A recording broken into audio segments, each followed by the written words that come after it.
Hello, everyone. Welcome to Useless Workshop Space. Our awesome guest today is Michele Hansen, the author of Deploy Empathy. We're very glad to have you here, Michele.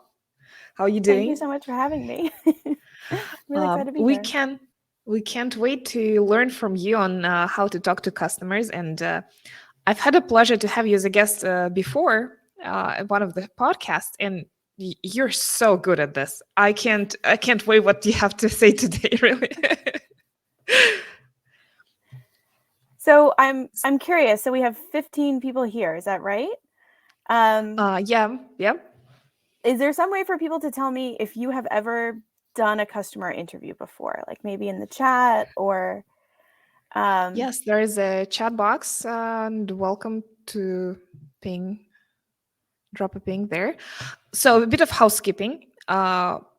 We will be first this will be recorded, and we will send the recording out to everyone who subscribed, even those who aren't joining. And there will be a Q&A section after you're done with the talk. And so if you want to ask Michele a question, welcome to drop that question in a tab. We're going to answer that.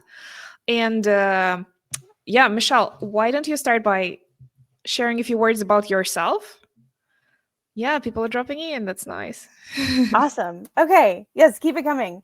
I'm so excited to talk to everyone today. Um, I wrote a book about how to interview customers because I found that there was really a gap in the kinds of resources around that, specifically people who are not coming from a UX background, um, but who need to learn how to understand customers. There's some absolutely amazing books on this written for UX researchers. Um, and and so I wanted to break it down to a level. Oh, yep, okay, seeing everything in there. So I wanted to break it down a bit more. Also, I don't come at this from a UX background. Initially, I was a product manager and talked to a lot of developer founders. Mentoring with their companies, and I just found I really didn't have a place to send them that was both rigorous and approachable. Um, and so I'm also the co-founder of a SaaS myself. It's called Geocodio. My husband and I run it and have done so for the past 8 years. And so that's my full-time job, is as a founder myself, um, part-time author, and also I host a podcast about running a small SaaS called Software Social. We'll find a link for that too. Yeah, So I've it been looks like dropping links to your stuff in the sidebar in case anyone wants to check it out. we have a real mix of people in here, which is so awesome. Um, so the thing about learning about mastering interviews, even if you haven't done one before, is the questions you ask are part of it, but the most important thing is really how you ask those questions and how you treat the person you're interviewing. So a clumsily phrased question that is asked kindly and gently and with someone that you've built trust with is a better question than a precise question that is 3 months worth of deliberation with your team on what exactly the phrasing of that question should be, if the person you're asking, you haven't really built a rapport with them and they don't really trust you.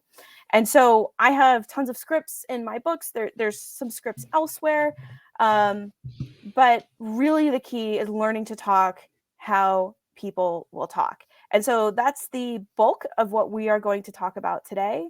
And if you have never done an interview before, this will give you some guidelines for where to start. And in my book, I suggest that you try all of these things with your friends and family first, and just notice how you normally act in a conversation and understand what your baseline is. Now, you don't actually have to change your conversation style, but it's just kind of helpful to know like where are you going in with, so you know how to adapt in an interview setting.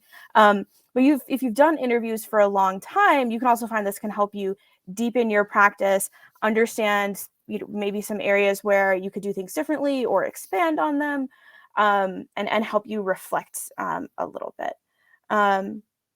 So without much more ado, I'm going to get started. And I guess I won't be able to see the chat while I'm talking, but or maybe I can. But we will do Q&A afterwards. I'm aiming to talk for about 10 to 15 minutes. I know that Zoom is just terrible when you're being talked at the whole time, so we're going to avoid that. And we're gonna talk these things, and then I would love to hear your questions and your experiences and how you've applied these things and everything else that you might have questions about. So, ready to get started? Sounds great. Yep, we will be happy to curate those questions afterwards. So Super. please just move forward with your presentation. Okay, sharing screen.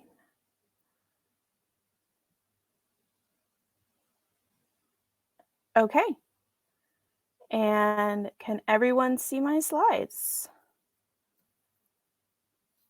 Great. So, how to talk so people will talk. And by the way, I have to note that the inspiration for this title comes from the fantastic parenting book, How to Talk So Kids Will Listen and Listen So Kids Will Talk. And if you have kids or if you don't have kids, it's a fantastic book. I actually took a lot of inspiration from the formatting of my book from there as well. So let's dive into it.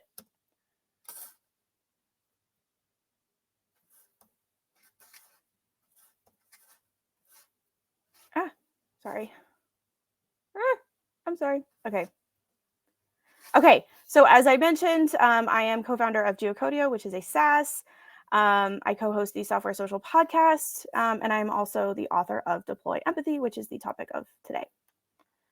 So interviews can help you do a ton of things related to building a product. You can understand the functional needs of someone, which is, what do they literally need to do? But you can also understand any emotional needs they might have. For example, how does the thing they used previously make them feel? Is it frustrating? Do they enjoy it? Does it spark joy? The social elements. Who else do they have to work with? Are they working alone? Are they coordinating across multiple departments? How complicated is that? How does that play into their usage of the product? You can also understand their forces, as they're called, from a job to be done perspective. So any habits they might have about their existing way of doing things that pull them towards something new. So if there's maybe things that they don't like about their existing solution that make something else seem attractive. Pushes, which are things that push them away from their existing solution, and also any anxieties they might have about switching to something new. I highly suggest looking at Marty Kagan and Bob Moesta's books if you want to dive deeper on that. But these skills are not just useful in interviews. They can also help you across your work and your life. So you can use them in customer support and sales conversations, negotiations. Actually, I pull a lot of material from Chris Voss's Never Split the Difference, which is such a good book. I quote it frequently in my book. Everybody should read it. But you can use them with your coworkers, with your family and friends, and with your children as well. Because they are people as well, right? And the way we talk to people in business, it can be the same way that we regard people in our personal lives. So the first one here is to use a gentle tone of voice. The tone of voice you use really makes a difference. And I suggest talking to people as if they're a treasured grandparent or older relative of yours. I intentionally don't say to talk to them like you would a child, because sometimes people might think that means to condescend to them. And instead, you should regard them as someone who is knowledgeable and wise, who can teach you something useful, which they can. There's a big difference between, so why did you click that button? And can you just tell me why you clicked that button right there? Right? Like using a gentle and curious tone of voice, trying to remove as much judgment from our voices as possible. The next one is to use what I call validating statements. And these are basically just statements that help them open up by reaffirming their experience. But before we go into what those phrases are, I want to note something from Chris Voss, which is that the beauty of empathy is it doesn't demand you agree with what the other person is saying. Validating statements mean you're saying things like, that makes sense, or I can see why you would do it that way. But notice that I'm not agreeing with what they said, and you're also not disagreeing. And this is really important for building trust with someone, because you're establishing that they are in control of what the narrative is, and your opinion isn't coming into it. You almost want to make them forget that you're a person who has opinions and judgments and feeling. This is all about them. So some examples of validating statements, and there's a bunch more in my book. That makes sense. That sounds time consuming. I can see why you do it that way. Would you be able to walk me through the context behind that? I can see what you're saying. It sounds like that's frustrating, time consuming, challenging. Can you tell me more about that? Makes sense you would do it that way. Sounds like there are several steps involved. I'm curious, can you walk me through them? It sounds like a lot goes into that.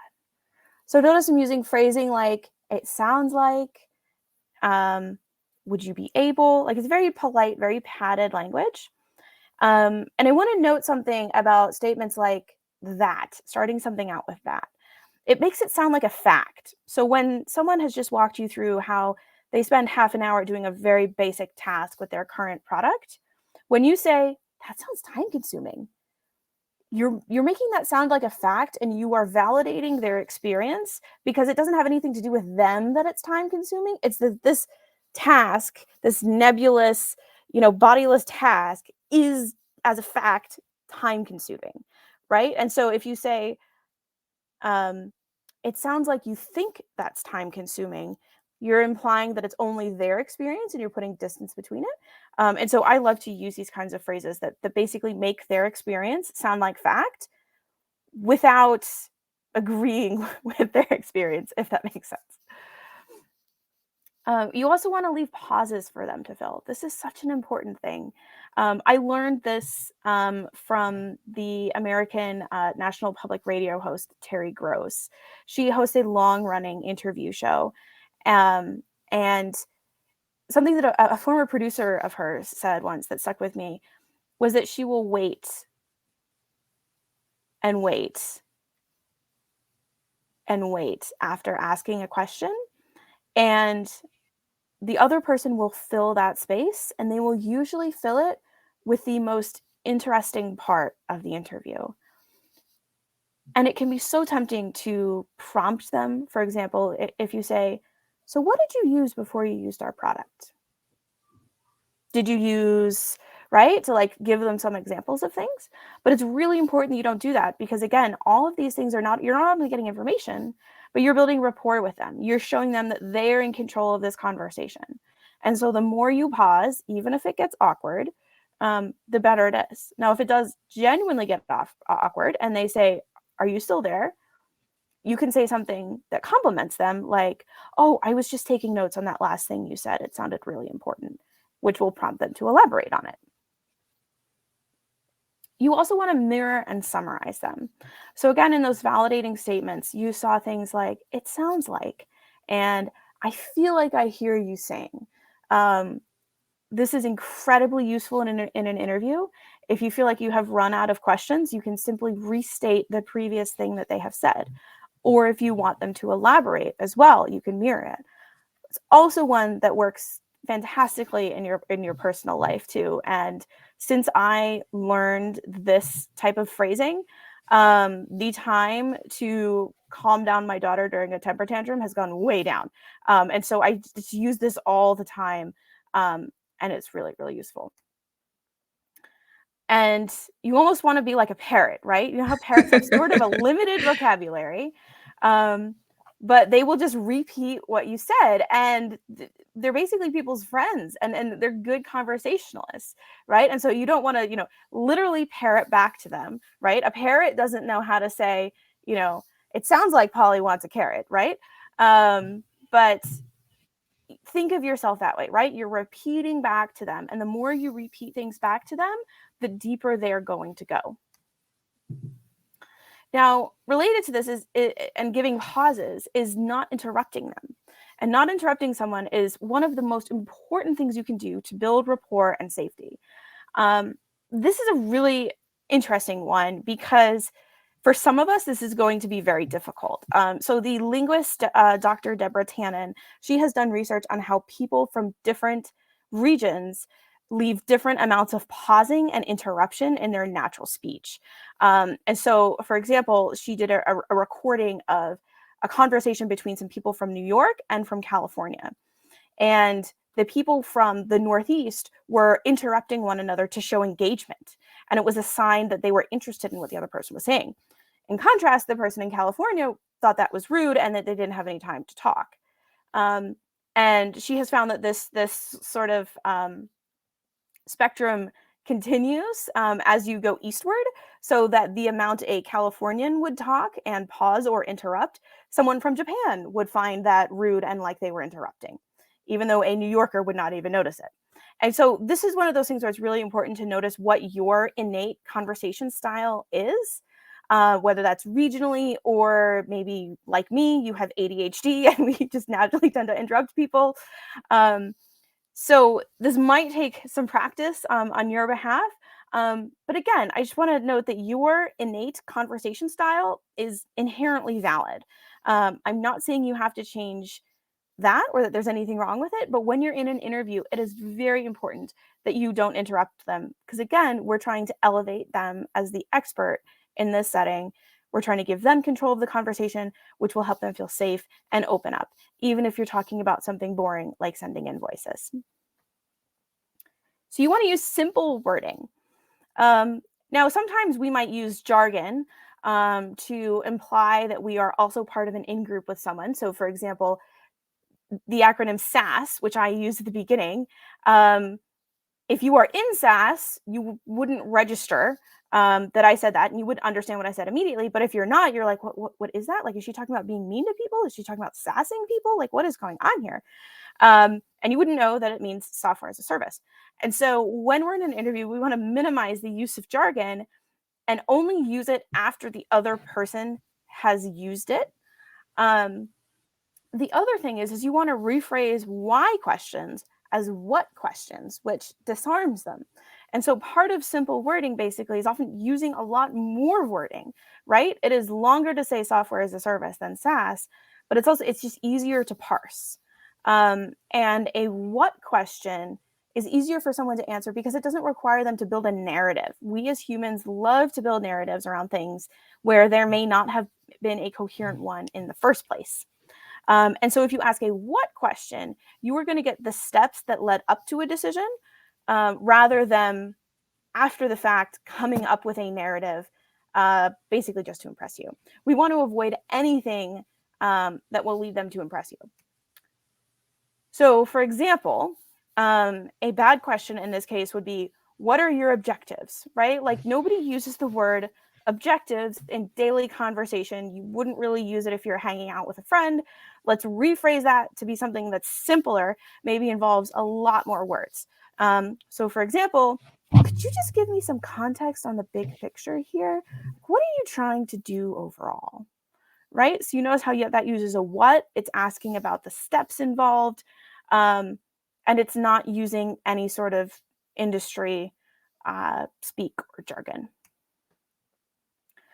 So another one is to ask for clarification even when you don't need it. And this is sometimes one that is a little bit difficult to get used to because I think culturally we are often socialized to keep our questions to ourselves and to not be annoying and to not ask for clarification, right? But the thing about clarification is that it prompts elaboration. And so if I ask you to clarify something, or if I say, can I just make sure that I have that right? And then I repeat what someone said, they will then expand upon it. And if this is something that is crucial for your product, this is very helpful. And the way to level this up even further, if you want to, is to restate what they have said incorrectly.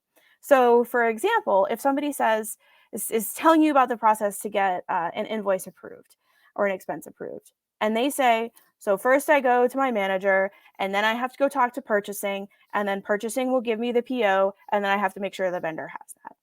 You could say, So let me just make sure I have this right.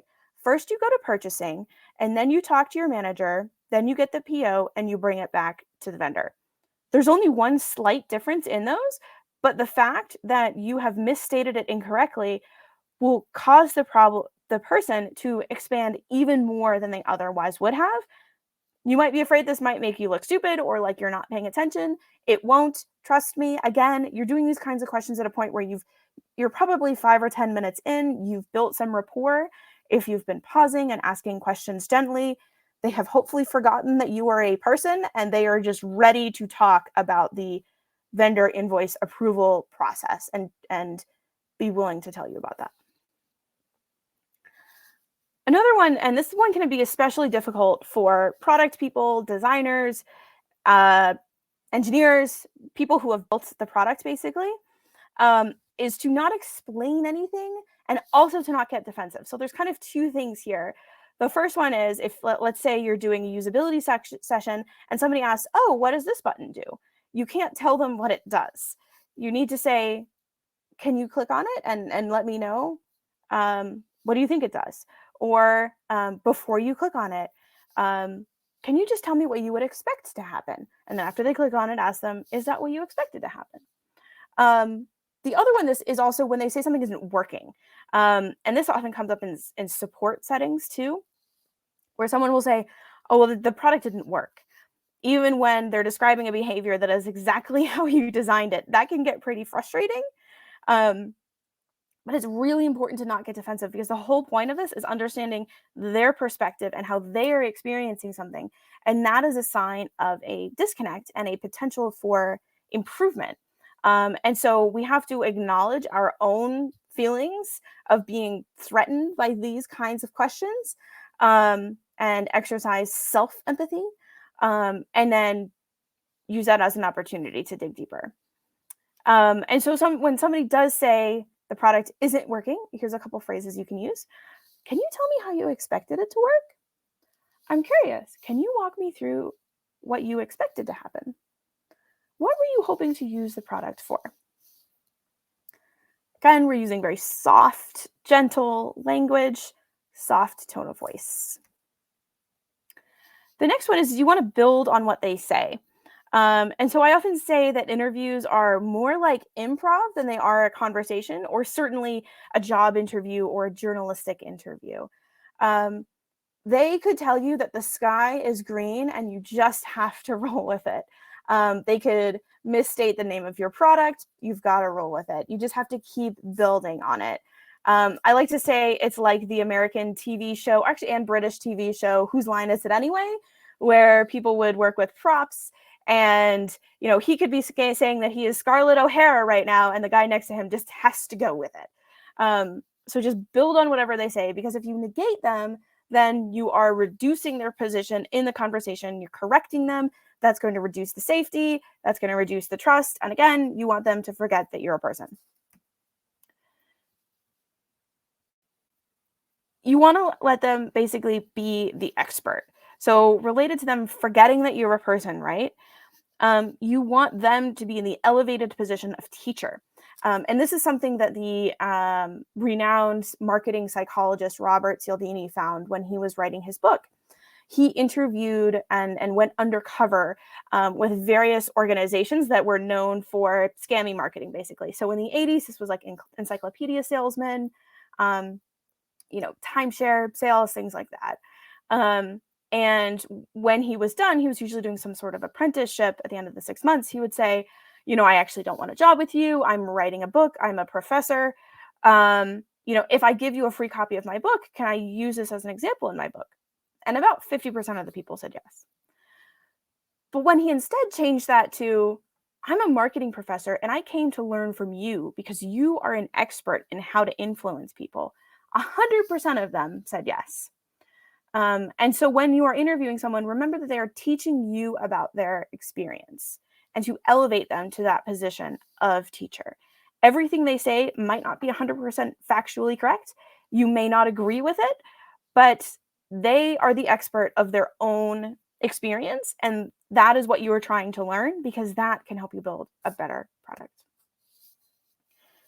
You also want to use their words and pronunciation, even when it differs from your own. And this is kind of a tricky one because it doesn't necessarily mean duplicating their accent or any twang they might have. But let's say you're interviewing someone about email marketing software and they accidentally call MailChimp Mail Monkey. You cannot correct them and call it MailChimp because you're going to make them feel embarrassed. They're going to start thinking about themselves. They're going to start thinking about what they should have said instead, right? Their brain is going to run off in a different direction.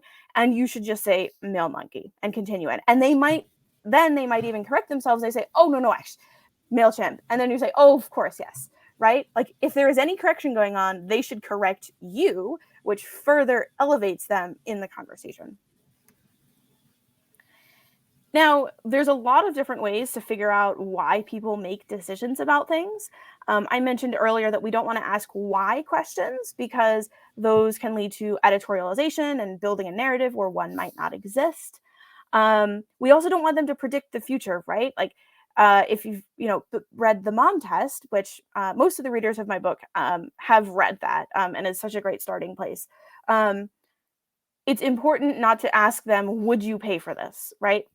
Humans are really bad at predicting the future and especially predicting future behavior, right? Like most people who predict the stock market and are paid a lot of money to do it, they actually fail at their predictions. So instead, we want to ask about their past or current actual behavior. And so some examples of this. For example, instead of asking, how are you struggling, which is a difficult question to parse, you might ask, how long does it take you to do that? Which is a factual question about what they're currently doing. Can you tell me more about the people you need to work with to get this done? Which is a clue to how socially complicated, for example, getting something done or buying a product is within their organization. What did you have to do before and after you do the thing with our product? So a core piece of jobs to be done is building out these timelines of what are all the different steps that someone is going through in order to get something done. And this is also a great fishing ground for further product opportunities, further monetization opportunities, marketing opportunities. And so asking about what they are actually doing. Thinking about the whole process you do that you've told me about, what takes the most time? Because time and money spent is a fantastic proxy for figuring out whether they would pay for something in the future. If they're currently paying a lot of money or time for something, chances are they would pay to make that easier. However, if it's something they're doing infrequently or they're not currently paying for it, it's unlikely that they would pay for something to solve that in the future because it's not a struggle for them. It's not something they really experience as a problem. And the last one pulls us all together and is where the image from the front of my book comes from, which I sort of bury. I think it's almost chapter 40 where we get to this, is to picture yourself as a rubber duck.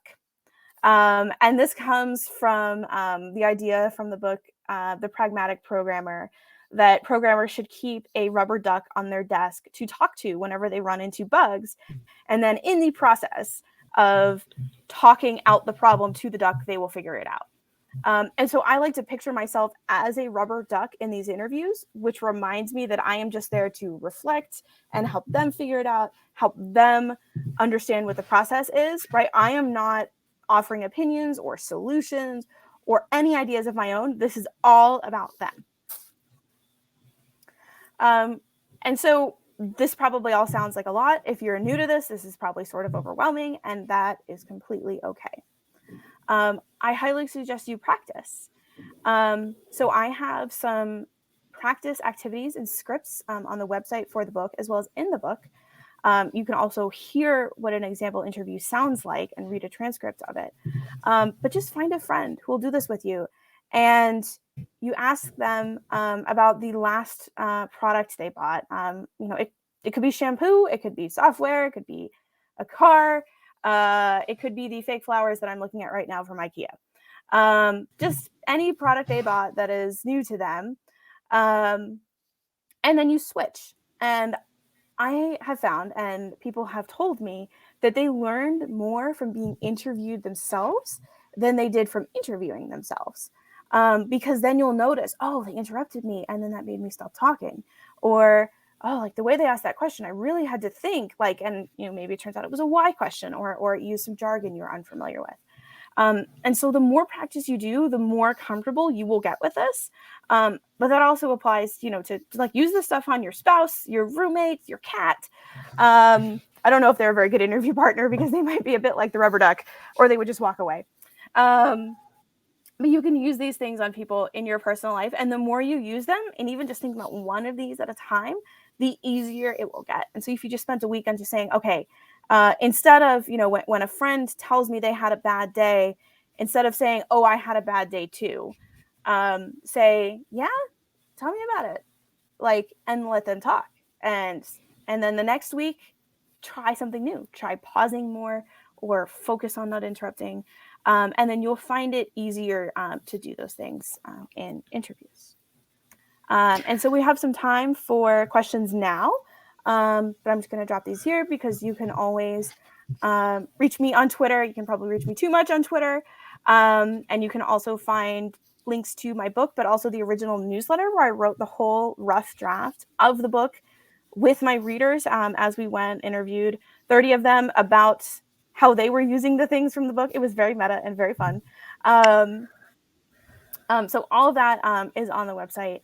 Yeah, let's do some Actually, questions. our customer success manager, customer success engineer, Michael Christophides, Mhm. was doing one of those interviews with you about the book. So he was like, yeah, Oh, please say hi to Michelle. yeah. Oh, that's awesome. Thanks so much for sharing the theory now. Since we talk about SaaS here, I will start with my own question if that's okay. Mhm. What are the 2-3 interview types that every product person out there could start doing to improve their product process? And Yes. hopefully the easier type, not the hardcore stuff like cancellation interviews that you mentioned are incredibly rough to implement if you're just beginning. Yeah, cancellation interviews are expert mode. So I suggest everyone start with your happy customers. This is a really overlooked group, but they're incredibly great to interview. You learn a lot from them. You're building rapport with long-term customers. And it's really helpful to learn why something is working. I think there's this instinct at first is, okay, I have to figure out why people are canceling because I have to stop people from canceling. But the problem with that is that first of all, you're falling into some of the the fallacies that Daniel Kahneman has noticed about loss aversion, right? Where we are more likely to want to do everything to avoid losing $10 rather than earning $100. And so it's very natural to want to do that, but it's really difficult. The emotion is on the surface in a cancellation interview. You hoped your product would be useful, and then it turns out it wasn't. And so it's really difficult. But if you start with happy customers, and I generally define this as someone who has used the product for more than 6 months, so they know how to use it. Um, that they've been using it for a while. It's probably well integrated into the organization. You can really start to understand some of these patterns and then understand, why do people stick around? What is it about our product that makes it great and makes people stay? And who are the customers that we are already making happy? So I think if you start with the people who are negative, you're going to just see all these things that are wrong. And if they're mad, you're going to just walk away from being like, this interview thing is terrible and not for me. But if you start with the people who are happy, you're going to see the great things about your product. You're going to see new marketing opportunities, new ways to reach those segments with the features and setup that you already have. And they're just happy to talk to. So I suggest starting with them. There's other types of interviews as well. So for example, I mentioned doing usability.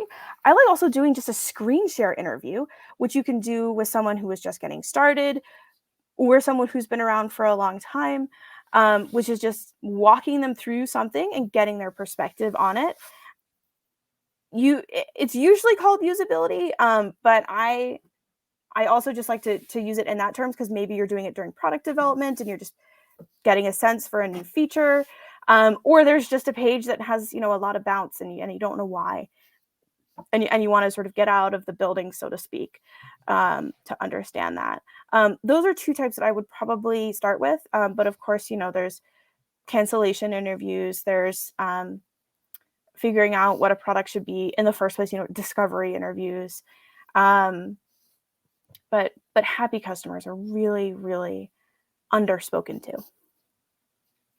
Also, it makes sense if, for example, you have different types of personas in your customer base and you want to focus on some of them. It, of course, makes sense to talk on those who are your ideal prospects, Mm-hmm. even though they might be different people. So, focusing on those who aren't will bring you happy emotions, but probably will not help you propel your product forward. But they're great people to practice with, right? Like they're going to be more forgiving. And worst case, even if you don't get any new marketing ideas out of it, the other person is going to get off of that call and say, wow, that's a company that really cares about their customers in comparison to the laundry list of companies they probably work with who do not care at all and are very difficult to get in touch with. Danny from Brazil is having just a happy thank you note. Thanks, Michelle. I'm using your book to understand what my clients and the clients of my clients, or something like that. Thank you, Um, Danny. Thank you for joining. um, One question from Helen: do you eliminate all the whys for and switch them for what's? I don't get what's the root of the problem. I'm hoping that's a question because it's a little bit weirdly Yeah, phrased. I think most why questions you can rephrase as a what led you to. So Mm-hmm. instead of why asks for a narrative and what led you to asks for the steps that led to an action. And when you ask why, you're looking for the steps that led to an action. But what someone will do is create a narrative around it. So if you instead rephrase it for what's really useful for you, which is the what led you to, you can basically ask the same question, but it's much easier for them to parse and you'll get better information back. I think Helen might be referring to the Socratic questioning where you ask why for 5 times in a row or 7 times, I Oh forgot, yeah, yeah, to Socratic and get to the Simon root. Sinek It's and yeah, Brennan. Yeah, yeah. Brennan Dunn's favorite Socratic questioning. Maybe that's like that's the opposite of it, isn't it? Yeah, I think that I would say not to do that unless you have a really strong relationship with someone. So, like, if this is a mentee that you have and you're trying to help them figure out a really sticky problem, then maybe you can use the why questions, but I wouldn't use it with customers because it can come off as aggressive. And again, we want to elevate them to the position of teacher. They are the expert. We want them to basically forget we're a person that has opinions and feelings and thoughts. Um, and so instead, if you're trying to understand why somebody did something, why they bought a product, you can say, what led you to buy it on last Tuesday? Well, what led you to think that there might be something else? Um, try working with what led you 5 times and let me know how it goes. My favorites all go about trying to investigate the actual situation. So they usually start with something like, or when was the last time you did Mm-hmm. X? And then you can go backward, like you mentioned, or you can go forward as something like, and what did you do about it? And very often you would find that, yeah, sure, there was a big trouble, but no, they didn't go look for a tool. They didn't Google for a solution. They didn't find a SaaS. And if your SaaS does that, well, that's a sign that, alas, but that might not be a good audience to sell to. I Yeah, tried yeah. Socratic questioning on my kids. That does not work. Well, it puzzles everybody, but Yeah, I think with children, I tend to use more mirroring.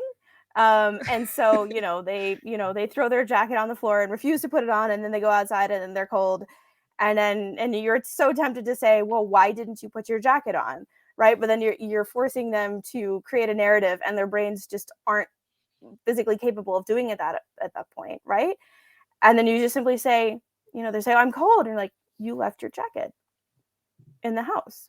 And you're just stating a fact that happened that can then let them do it, right? There's other ways to dive deeper on something, and sometimes just simply stating the fact of an action that they have taken or not taken. And this is something I really learned from How to Talk So Kids Will Listen, is that just reflecting their own behavior back to them or stating things flatly is incredibly effective. So as like a side note, for example, getting them to clean up their dishes from the table. It's tempting to say things like, you're supposed to do that, or why didn't you take your plate and put it in the dishwasher?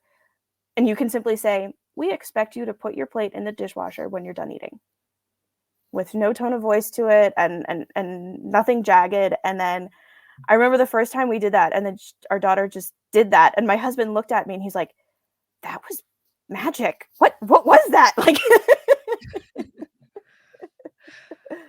I've been taking a voice course lately, and one of the drills they did was how you go up and up, and then you go the last word down. So like, go to bed, and like this voice formula is supposed to lead the kids to like it's like a very basic, most effective affirmative statement that like has no accepts no objections, sort of the ultimate your right position. So you go up and up and then down. So time to go to bed. And I'm like, well, so I said that to the kids, and it kind of worked. I was pretty impressed. and now it is time to But go to bed. Or no, and now it is time to go to bed. I will have to try that. and it's funny that they use the specific phrase because they probably knew there's a lot of moms listening to them in the audience. But yeah, jokes and kids aside, another question from Ellen Crane. How do you monitor your tone in the moment? Is it just practice? Yeah, it's practice. And just getting yourself in that mindset. I sort of tend to like have a little routine that I do. I always get some water, go to the bathroom or even brush my teeth, so I feel like prepared for it. But then I often do like a little moment where I just sort of like gather myself, or I might even like physically like turn away from the screen. And so if I'm just looking at myself waiting for them to join, and then they join, I might just take a moment. Thank you so much for taking the time to talk to me today. I really appreciate it. Right. And just like shift it. And that's what works for me. But like when I'm switching languages, for example, I have trigger words that I use that help my brain switch. So whatever it is that like will help your brain switch into this sort of, it's more like acting, right? Like it's improv, it's acting, it's not a conversation.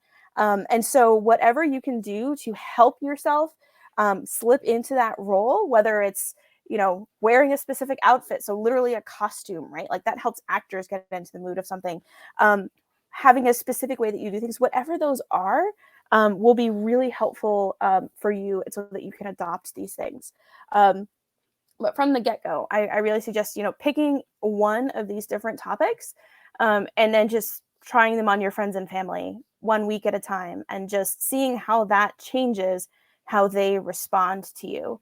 And if you're doing an interview, it's okay if you're like, oh, I forgot to reflect back to them, and I accidentally got defensive when they said it didn't work. Like, that's okay, right? Like the fact that you're noticing things that you did wrong is a sign of progress. That's a good thing if you notice when you interrupt them, for example, because that means you're learning. It means you're growing.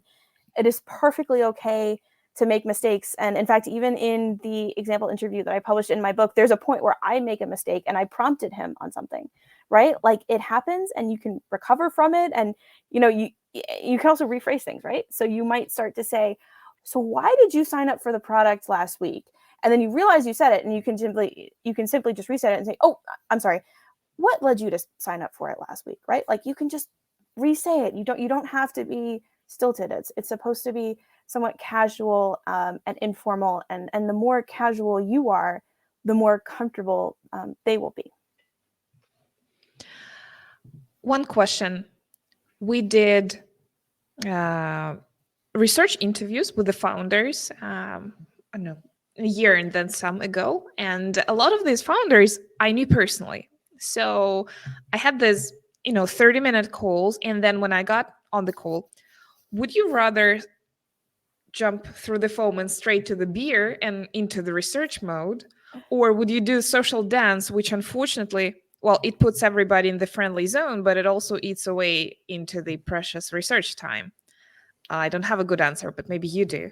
Yeah, I think kind of felt this pressure when I was interviewing my readers, because, many of them listening to my podcast, some of them are people I know, and there was a social, if not parasocial relationship there, where, right, because I've been in their ear every week for a year, like they felt like they already knew me. And so there was this familiarity there. And so I think it's helpful to acknowledge that. Right. Whenever there's something awkward, just acknowledging it first is really helpful. We're often afraid to do that, but it actually diffuses it better than ignoring it. And, you can just start it out with saying, hey, hey, Jane, it was so great, seeing you at MicroConf last year. Absolutely love that. I hope we get to do that again soon. And I feel like we could talk for hours about our love of dogs. Today, I just really want to get your perspective on something. Do you mind if we just jump into it? I want to respect your time. And then they'll probably say, yeah, no, sure, yeah, right. And so just saying something a little bit in the beginning that helps diffuse it, but also sets what the agenda is for the call. One question about the call length, and of course there's, I don't know, 1,000 questions we can ask about how to schedule the calls, what is the format, etc. But a bit about the call length. It sometimes feels that it's too much to ask for, 45 to 60 minutes of people's time, while in 30 minutes you really can only warm up and then and tell us about the doorknob questions, the funniest Yeah. part. And then the 30-minute is the perfect amount of time to get to the doorknob questions. And now, bam, you have another interview lined up and you're so disappointed. Tell us more. Yes. So it can be hard to figure out what the right amount of time is. I mean, I've gotten really good information out of people in 20 minutes. I've also had ones that went for an hour and a half. I would say you should probably aim for half an hour to 45 minutes. If the person wants to keep talking, like I've had people tell me, oh, this meeting I have after it, like I can skip it. It's not a big deal. And they want to keep talking because they're so if you treat someone with this kind of respect and almost deferential, really, and it's about something that they have never talked to anyone else about before, I find that they will want to keep talking. But you have a calendar, they have a calendar. If you're just starting, I suggest starting with half an hour, if only because spending an hour talking to a customer might feel really intimidating. And then you can always extend them later. But you mentioned the reaching for the door question. So I always plan that my questions will be wrapped up. Let's say if it's a half-hour interview, that my questions will be wrapped up by like the 15-minute mark. And basically the purpose of my questions is, yes, to get some information out of them, but mostly it's to build rapport with them, to put them in that position of teacher, to show them that I'm listening to them, to show them that I'm interested in something that they, that they probably don't talk to anyone about the process to send an email and all the steps they go through, or to receive an invoice, or in my case, to do data analysis, right, into the nitty gritty of it. So my questions are really the first 15 minutes, and that is basically rapport building. And I'm getting a bit of information too. But mostly it's making them feel comfortable and safe and getting their brain primed on this topic. And then about halfway through the scheduled time, I will ask the reaching for the door question, which is very simple. And it sounds like you're closing the interview, but you're not. And it is something to the effect of, thank you so much for taking the time to talk to me today. I really appreciate it, and I've learned so much from you. Is there anything else you want me to know? I can just see, and then you filled it, right? Energy. Like you just filled it, right? And so they will fill it. What was awesome often the most interesting part of the interview, because they're primed on the topic, they trust you, they know you're listening. And then they will just keep talking, but they're talking about a relevant topic, right? And if they start talking about something that isn't relevant, you can always compliment them to redirect them and say, do you mind if we go back to something you said earlier that was really interesting? You said, and then just rephrase what they said. But I have found that interviews that felt like I was just pulling blood out of a stone, just turned on a dime, and all of a sudden they were willing to open up to me. And sometimes it's a little bit awkward, but that's when you deploy those compliments again. And if they say, "Are you still there?" You can say, "Oh, I was just reviewing my notes on something you said earlier." And then you put in something that's extremely relevant to your product or the direction or the question you're trying to figure out. I'd like to mention that this also relates to podcast interviews. It's usually the last, no matter what the length, the last 15 minutes are always best. Yeah. I don't know why. Like, even if you go for an hour, the last 15 minutes are, again, the best. So, yeah, it's interesting. Also, good note, to have a buffer after the interview. Mm-hmm. First, like you mentioned, if they want to talk longer, you can talk longer without stress, and then you can take your time to make good notes or file the recording or whatever, like take a breather between Yeah. those. Yeah, exactly. Yeah. We've got place for one more question from Helen, and she says, I get a lot of why and what you want me to do questions in my user interviews. I try to deflect or ask why they ask, but how can I keep them on track and be proactive without me explaining stuff? So I have questions for you about when that comes up. So you said that they ask, "What do you want me to do?" In terms of, I imagine this is like a moderated usability session or user test. Is that right? User interview, probably user Mm-hmm. testing interview. Helen Oh, is I can see that there Helen in is the typing. chat. Yes, Okay. she's gonna tell us more now. Standing by for more.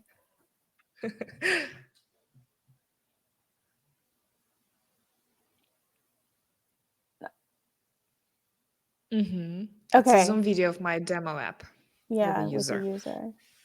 Right. And so I would suggest that you have a script that you're going through of actions. So, for example, you could use the top task framework where you basically have maybe 5 or 10 different key tasks that someone needs to do that you're guiding them through, right? So it's not just opening the app and then you just let them explore, which is you can do, but you want to have a script for that, right? And so going through things of, if you clicked on that button in the top left-hand corner, what do you think it would do? And then you have them click on it and say, is that what you expected to happen? Or if you wanted to update your billing information, where do you think you might go? And then see where that is. They're a little bit Yeah. more structured, yeah, than sort of exploratory interviews are.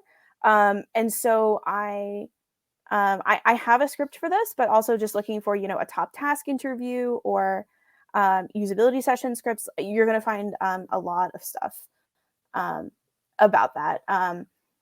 People more expect to be told what to do in a screen share interview than they would on a phone call. Mm-hmm. Yeah, Helen says, yeah, she wasn't doing that. Is it okay to blend a customer/user interview So together or with what? Basically, mix and yes. match. So I wouldn't try to do it intentionally, but it definitely happens. So for example, and I talk about this in the book, there was a time when I was doing some usability interviews trying to understand why there was a really high bounce rate from a landing page and why people weren't signing up. And, at the very end, we're going through how do you create an account? How do you see what it does? Like, what do you think the product does? All these kinds of things. And then I said, okay, let's say you decided that you wanted to sign up for this product. What would you do next? And I expected them to go click on the sign up link that we had talked about previously. And instead they said, oh, I would have to go talk to my legal department. And I said, oh, you would have to go talk to your legal department. And they said, yeah, because we have this whole long process. We have to do these security reviews. And so that ended up turning into a user interview where I learned that for this specific customer type, there's a ton of process involved on their end. They can't just go sign up for a product. There's legal reviews, there's security reviews, there's all of these other things that need to happen that are completely outside of their control and prevent them from just signing up. And that was indeed the problem. And so it turned out that the problem was nothing to do with the interface, but actually in terms of how the customer's process was structured and how we were imagining the customer's process was structured. And so we had to completely change how we sell that product. And so it kind of turned into one. And then on the next interview I did, I made sure to ask that question. And I even trimmed down my other questions so that I left time to understand, okay, now what does this complicated procurement process look like for this customer? And then I can start building, okay, maybe what does our process or our UI need to look like so that, both our sales process and the UI, so that we are accurately reflecting what these people are going through. Um, and sometimes having a UI there as a prop is really helpful. So you almost don't even need really their feedback on the prototype, but some people think better when they can see something visually. So even if it's just a PDF of a landing page, and you're asking them, what do you think this product does, and why might someone, what would lead someone to need this product, right? Um, you could use it as a prop. And sometimes when you're new to interviewing, that's almost easier too, because the website or PDF or whatever that is almost like this neutral third party in the interview that you can refer back to if it gets awkward. And so if you feel like you've run out of things to say, you can simply say something like, thank you so much for your help with that. I'd like to get your feedback on something else now. In the top bar, you'll see a link for this, for example. What do you think that might do, right? So you can just refer back to it as this sort of, it's almost like a character that's off stage in a play. And so that you can refer to them, and so they're like a character in this interview, but they're really not.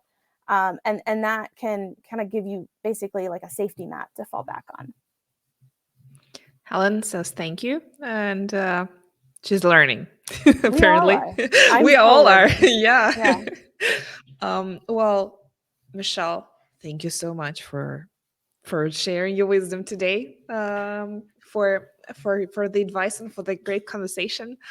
I encourage everybody to head over to deployempathy.com, get your book, and if you go there /scripts, you can find practice interview script, customer problem discovery, switch interview, long time customer interview, interactive interview, and cancellation interview.